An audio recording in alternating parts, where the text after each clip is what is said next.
हर हर महादेव दोस्तों, 24 जुलाई 2025 सावन गुरुवार हरियाली अमावस्या के दिन एक हल्दी दीपक से कर लेना, यह एक उपाय होगी। हर मनोकामना पूरी मिलेगी, सभी दोषों से मुक्ति, इतना धन आएगा कि संभाले नहीं संभलेगा।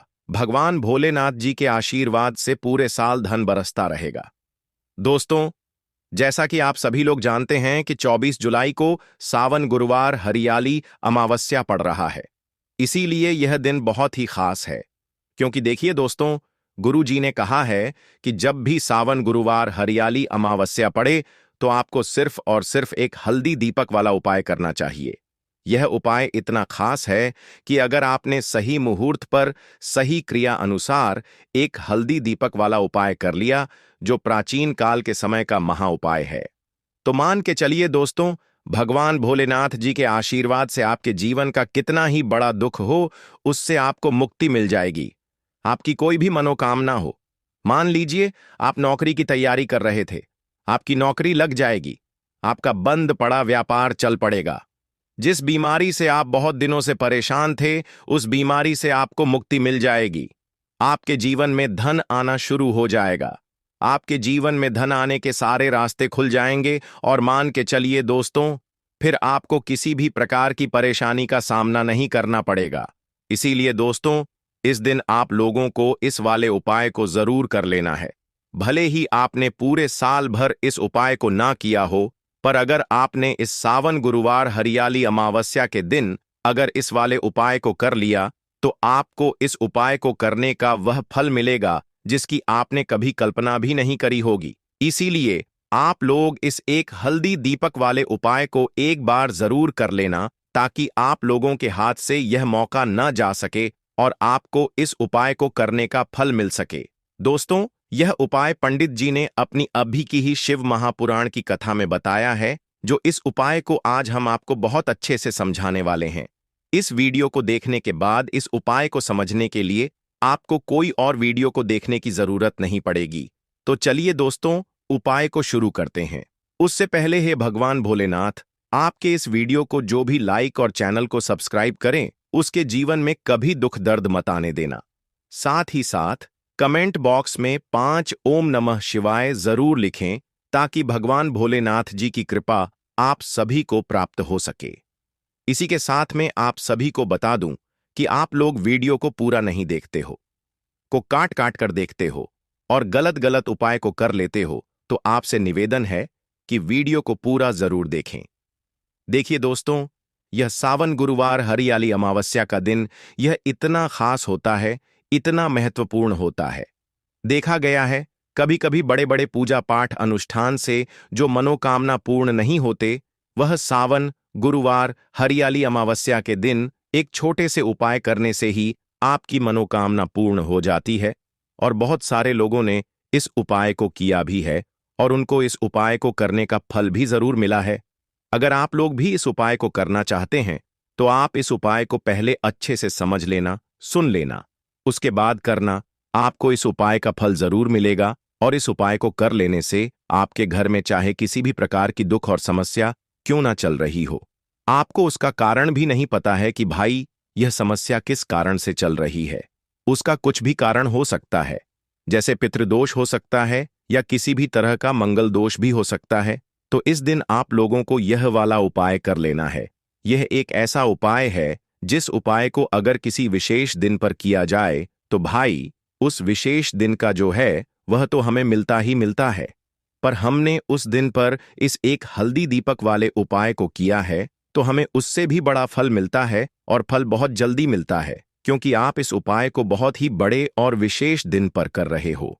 तो चलिए अब उपाय के बारे में बात करते हैं, लेकिन उससे पहले आप लोगों को यह जानना आवश्यक है कि आखिर यह उपाय किस समय करना है, किसको करना है और कैसे करना है। तो चलिए हम आगे आपको वीडियो में एक एक करके बता देते हैं। तो दोस्तों, इस एक हल्दी दीपक वाले उपाय को हमें इस सावन गुरुवार हरियाली अमावस्या के दिन कैसे करना है, किसको करना है, किस समय करना है और कहां पर करना है, ये सारे सवालों के जवाब आपको इस वीडियो में मिल जाएंगे। और जो ये वीडियो देखेगा भाई, उसको एक हल्दी दीपक वाला उपाय जरूर करना चाहिए, क्योंकि इस दिन शत्रुओं और किसी भी दोष किसी भी बीमारी से मुक्ति पाने के लिए एक हल्दी दीपक का बहुत ही बड़ा और विशेष महत्व होता है। और जब बात आ जाए एक हल्दी दीपक की, तो यह सोने पर सुहागा वाली बात हो जाती है और यह एक बहुत ही बड़ा उपाय हो जाता है। अब दोस्तों, इस एक हल्दी दीपक वाले उपाय को आखिर करना किसको है, सबसे पहले हम लोग वह बात जान लेते हैं। तो देखो, घर की जो बड़ी माताएं बहनें होती हैं, उन माताओं बहनों में से कोई भी एक बड़ी माता बहन इस वाले उपाय को कर सकती है। और दोस्तों, अगर आप चाहे तो अपने घर में से सभी सदस्यों को भी इस उपाय को करवा सकते हैं।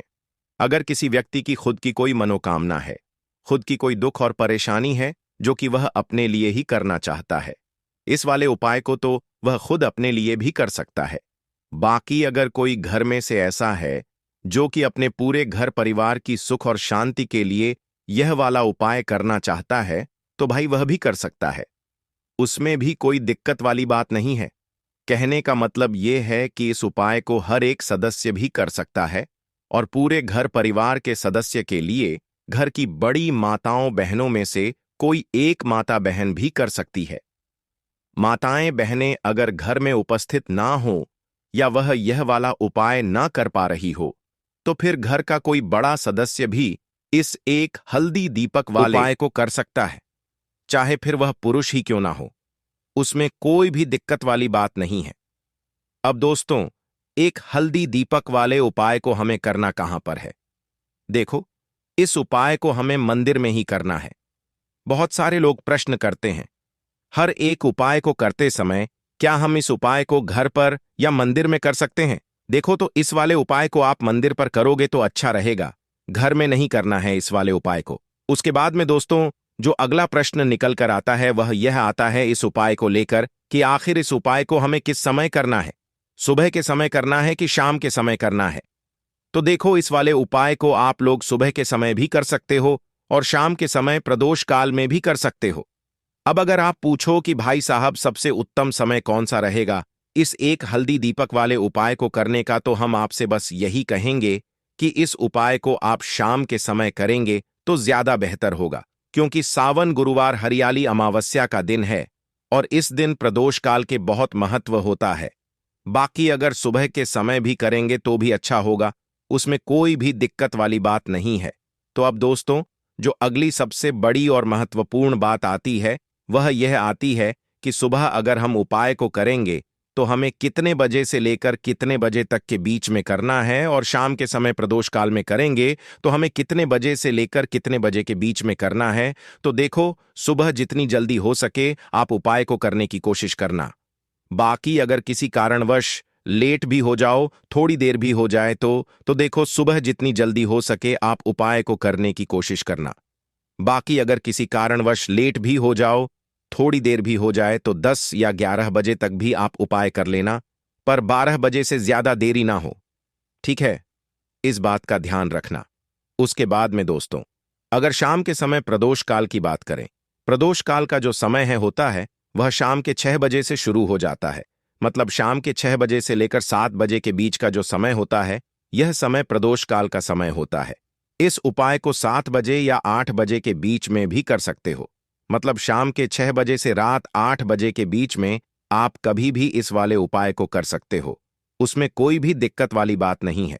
परंतु 24 जुलाई सावन गुरुवार हरियाली अमावस्या के दिन कोशिश करना कि समय के अंतर्गत ही कर लो।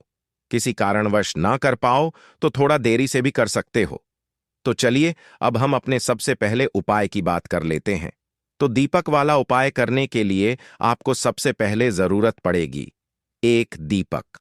अब यह एक दीपक गुरुवार की रात अपने घर में इस जगह पर जला देना बड़े से बड़ा शत्रु भी घुटने टेक देगा। दोस्तों, जैसा कि आप सभी जानते हैं, मार्ग शीर्ष महीने की गुरुवार के दिन बहुत ही शुभ संयोग बन रहे हैं और इस दिन अगर आप 11 लौंग और एक कपूर अपने घर में जलाते हैं तो शत्रुओं से हमेशा के लिए आपको छुटकारा मिल जाएगा। अब देखिए, किसी भी व्यक्ति के जीवन में जब शत्रु से परेशान करते हैं तो वह व्यक्ति अपने जीवन में दुखों से बहुत परेशान हो जाता है। शत्रु हमेशा कुछ ना कुछ ऐसा करवाते हैं जिसके बाद नजर दोष लगती है और अच्छा खासा काम भी बिगड़ने लगता है, व्यापार में मदद आने लगता है, लोगों की तबीयत खराब होने लगती है। जरूरी नहीं है कि सामने वाला व्यक्ति जैसा दिखता है वैसा हो। देखिए, बहुत सारे लोग हैं जो बहुत अच्छे होते हैं, है ना? लेकिन कुछ लोग ऐसे होते हैं जो कब आपके शत्रु बन जाते हैं, आपको खुद भी पता नहीं चलता है। एक तो वह शत्रु होते हैं जो सामने से सीधे सीधे हम पर वार करते हैं, है ना? एक शत्रु ऐसे भी होते हैं जो कि पीठ पीछे कुछ होते हैं और सामने से कुछ होते हैं, है ना? नाना। तो ऐसे शत्रु होते हैं गुप्त शत्रु। और ऐसे शत्रुओं से हमेशा आपको बचकर रहने की जरूरत होती है। आप अपने शत्रुओं को शांत भी कर सकते हैं और इस उपाय को करने से आपको शत्रुओं से छुटकारा भी मिल जाएगा। लौंग जो होती है, यह शिविर शक्ति का स्वरूप होती है और आप सभी जानते हैं कि महादेव जिसके साथ हो ना, साक्षात काल भी आकर उसका कुछ बिगाड़ नहीं पाता है। अच्छा, गुरुवार का जो दिन होता है, यह इतना उत्तम होता है कि आप इस दिन अपने पितरों को प्रसन्न कर सकते हैं, धन प्राप्ति के लिए उपाय कर सकते हैं और शत्रुओं से भी छुटकारा पा लेते हैं। जब 11 लौंग का उपाय और 1 कपूर का उपाय अपने घर पर करते हैं तो बात कर लेते हैं। सबसे पहले उपाय की, जो कि पितरों को प्रसन्न करने के लिए है।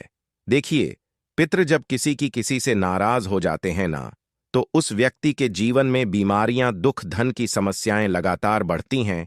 तो कोशिश करें कि हमेशा अमावस के दिन आप अपने पितरों को प्रसन्न करने के लिए उपाय करें।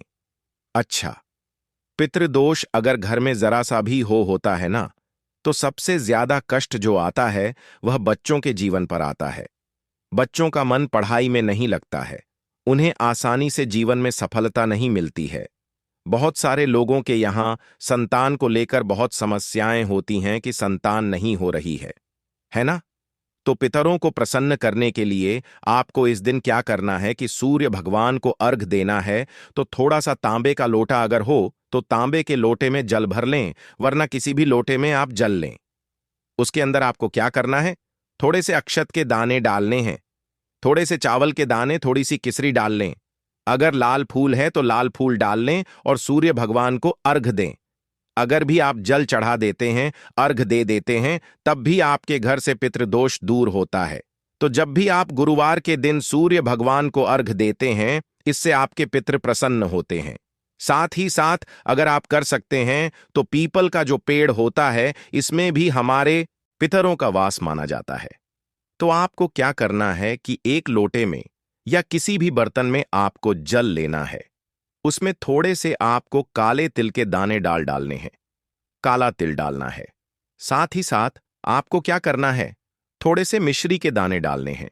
गुड़ भी आप यहां पर डाल सकते हैं। अब यह मीठा जल आपको पीपल के पेड़ में चढ़ाना है। आपके घर के आसपास जहां भी पीपल का पेड़ हो, आप गुरुवार के दिन सुबह के समय में पीपल की जड़ में यह मीठा जल चढ़ाएं और अपने पितरों से क्षमा याचना करें। साथ ही साथ दीपक अगर आप लगा सकते हैं तो पीपल के पेड़ के नीचे आपको दीपक जरूर से गुरुवार के दिन शाम के समय में लगाना चाहिए।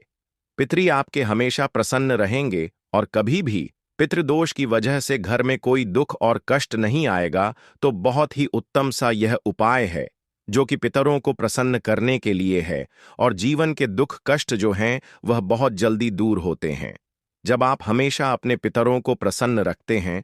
तो चलिए अब बात कर लेते हैं 11 लौंग और 1 कपूर घर में किस जगह पर जलाना है और इस उपाय को करने से कैसे आप अपने शत्रुओं से छुटकारा पा सकते हैं। शत्रु कभी आपको परेशान नहीं करेंगे। शत्रु चाहे कैसे भी हो, सामने से कोई व्यक्ति शत्रु है या गुप्त शत्रु है, हर प्रकार के शत्रु जो है यह शांत हो जाएंगे और चाहकर भी आपका कुछ बिगाड़ नहीं पाएंगे। तो देखिए, उपाय को करने के लिए आपको 11 साबुत लौंग लेनी है। एक भी लौंग खंडित ना हो, टूटी हुई ना हो। एक छोटा सा कपूर का टुकड़ा लेना है, जिसे कि कपूर की टिकिया भी बोलते हैं। एक कोई भी यहां पर मिट्टी का दीपक ले लें या पीतल का बर्तन ले लें। उसके अंदर 11 लौंग रखेंगे, 1 कपूर रखेंगे, थोड़ा सा देसी घी इसके ऊपर से आप डाल देंगे। अब यह आपको गुरुवार के दिन रात के समय में, ठीक है ना, जब सूर्य अस्त हो जाता है उसके बाद किसी भी समय आपको अपने घर में जलाना है और इसका धुआं पूरे घर में अच्छे से दिखाना है। जितने भी कमरे हैं, जितने भी रूमर्स हैं, बरामदा, आंगन, ठीक है ना। बालकनी जो भी आपके घर में है, सभी जगह पर आपको इसका धुआं अच्छे से दिखाना है और साथ ही साथ आपको महादेव का ध्यान जरूर करना है। देखिए, जब भी आप अपने घर में यह लौंग और कपूर गुरुवार के दिन जलाते हैं, सबसे पहले तो शत्रुओं से छुटकारा मिल जाता है। कोई भी शत्रु कुछ भी करता है, वह आपके घर तक चीज नहीं पहुंचती है, आपका कुछ नहीं बिगड़ता है। दूसरी चीज कि जब भी लौंग और कपूर आप जलाएंगे, आपके घर पर कोई संकट नहीं आता है, आपके धन पर कोई संकट नहीं आता है, घर में कोई परेशानियां नहीं आती हैं और हमेशा आपके घर में सकारात्मक ऊर्जा बढ़ती है, पॉजिटिव एनर्जी बढ़ती है, जिसके बाद आपके घर में धन की देवी माता लक्ष्मी वास करती है। लौंग और कपूर जिस घर में कोई भी व्यक्ति जलाता है, विशेषकर गुरुवार के दिन, तो ऐसा समझ लीजिए इसके बहुत चमत्कार हैं, बहुत ज्यादा लाभ है। तो कोशिश कर कि गुरुवार के दिन रात के समय में किसी भी समय आप अपने घर में 11 लौंग और एक कपूर जरूर जलाएं। शत्रु जो हैं वह घुटने टेक देंगे और आपका कुछ नहीं बिगाड़ पाएंगे। साथ ही साथ धन की वर्षा भी घर में होगी और धन से जुड़ी जितनी भी समस्याएं आपके जीवन में आ रही हैं, बहुत तेजी के साथ आपके जीवन से दूर होती चली जाएंगी। तो चलिए अब बात कर लेते हैं अपने तीसरे उपाय की, और तीसरा उपाय है धन वर्षा के लिए और धन को बढ़ाने के लिए। बहुत सारे लोगों की यह समस्या होती है कि पैसा बढ़ता नहीं है। पैसा तो आता है घर में, लेकिन पैसा बढ़ता नहीं है। या कुछ लोग ऐसे भी हैं जो कहते हैं कि पैसा बढ़ेगा तो तब जब घर में पैसा आएगा। बिल्कुल से पैसा आना बंद हो रहा है, व्यापार दिन पर दिन खराब होता जा रहा है। नहीं समझ आ रहा, किसी ने कुछ करा दिया है या फिर घर में कुछ ऐसा है, वास्तु दोष है, नजर दोष है, जिसकी वजह से घर में तरक्की लोगों की नहीं हो रही है। ठीक है ना? बिल्कुल व्यापार धंधा सब बेकार होता चला जा रहा है। जो भी व्यापार कर रहे हैं उसमें लगातार घाटा हो रहा है। तो यह उपाय आप करिए गुरुवार के दिन, और फिर इसका चमत्कार खुद देखिए। चाहे व्यापारी हैं, आप कोई बिजनेसमैन हैं, दुकान है, आपकी हर प्रकार के काम में लाभ ही लाभ मिलता है। जब इस उपाय को आप करते हैं, आपको क्या करना है? 2 फूल वाली लौंग लेनी है, एक लाल फूल लेना है, गुलाब का फूल भी आप यहां पर ले सकते हैं। उसी गुलाब के फूल में यह 2 फूल वाली लौंग रख देनी है। एक देसी घी का दीपक आपको जलाना है, लंबी बाती का। अब यह दोनों चीजें लेकर अपने घर के मंदिर में आपको बैठ जाना है। शाम के समय में, गुरुवार के दिन शाम के समय में जब सूर्य अस्त हो जाता है, सूर्य छिप जाता है, अब आपको सबसे पहले देसी घी का दीपक जला देना है, माता लक्ष्मी के सामने और भगवान विष्णु जी के सामने। ठीक है ना? एक देसी घी का दीपक जला देंगे और जो लौंग और फूल आपने लिया है, यह अपने सीधे हाथ में आप रख लेंगे। अब आपको माता लक्ष्मी से अपने जीवन की समस्याओं को कहना है कि मेरा काम नहीं चलता है, मेरा व्यापार अच्छे से नहीं बढ़ता है, मेरा धन नहीं बढ़ रहा है, मेरे पैसे में बढ़ोतरी नहीं हो रही है। जो भी दुख है, जो भी पैसे को लेकर समस्याएं जीवन में है, सब कुछ आपको माता लक्ष्मी और श्री हरि विष्णु से कह देना है। ठीक है ना? इसके बाद आपको मंत्र बोलना है। 11 बार ओम नमो भगवते वासुदेवाय नमः। 11 बार यह मंत्र बोल देंगे और फिर वह फूल आपको माता लक्ष्मी को अर्पित कर देना है, उनके सामने चढ़ा देना है। चाहे मूर्ति है, आपके घर में माता लक्ष्मी की कोई भी तस्वीर है, प्रतिमा है, फिर आपको क्या